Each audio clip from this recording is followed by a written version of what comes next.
Hello there again.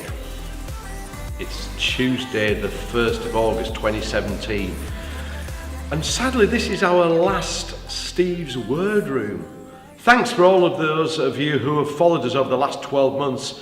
We began with the word influence back a year ago in 2016 and here we are a year later in the salubrious surroundings of the new emerging worship hall at Life Church. Great word to finish off with because it's a word that just breathes life and energy into everything that I know and appreciate and value. The word is destiny. You are my destiny. It is your destiny. By definition, destiny is about something that's intended to happen. It pulls in so many of the other words that we've had over the 12 months that we've been doing this Steve's Word Room. Let me relate one or two bits to you. It was Margaret Thatcher famously on one of her election victories that quoted something that others had quoted many, many years before, and it's got our word destiny at its heart. This is what she said after the election victory. She said, "Watch your thoughts, for they become your words. Watch your words, for they become your actions.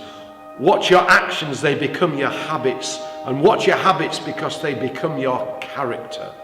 Watch your character because it becomes your destiny." You are my Destiny.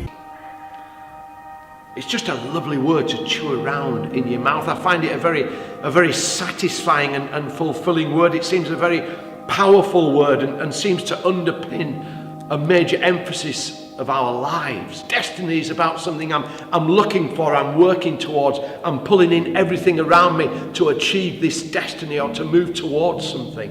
But I want to major on this last one about the very destiny of my life and your life. God as the creator of breath and life and energy and purpose.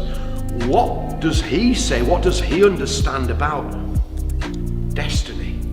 Let me read you some incredible verses from the Message version of the Bible. They're in Romans chapter 8, near the end, verse 29 and verse 30. Let me read it to you. It goes like this. God knew what he was doing from the very beginning. He decided from the outset to shape the lives of those who love him along the same lines as the life of his Son, Jesus. The Son stands first in the line of humanity he restored. We see the original and intended shape of our lives there in him, in Jesus. After God made that decision of what his children should be like, he followed it up by calling people by name. After he called them by name, he set them on a solid basis with himself. And then after getting them established, he stayed with them to the end, gloriously completing what he had begun. Wow. If you get a chance, just look at that again on the screen. It's an incredible image of God's intention and destiny for me, for you, for everybody listening to this word this month. You see, we've been damaged and distorted by sin. So God sent his Son Jesus on a mission to restore the full image that we have lost. What does the image of God look like? It looks like Jesus. The Bible records that Jesus is the exact likeness of God, the visible image of the invisible God. It says he is an exact representation of God. As humans, we'll never be the creator. God doesn't want us to become a God ourselves, but he does want us to become godly, taking on his values, his attitude, his character.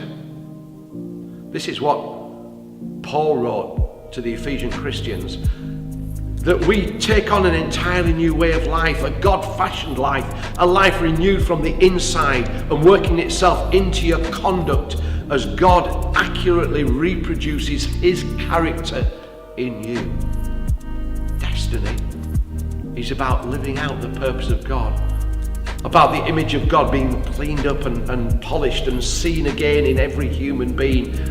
Our destiny is to be like Jesus Christ.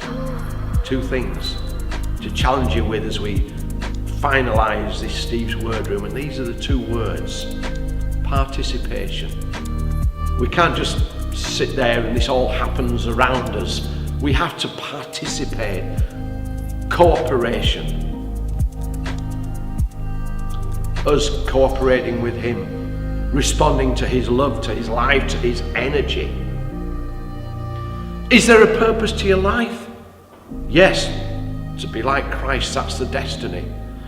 Therefore, in the plans that you make sure they fulfill the purpose, the destiny, that you and I might live the life that God wanted us to live.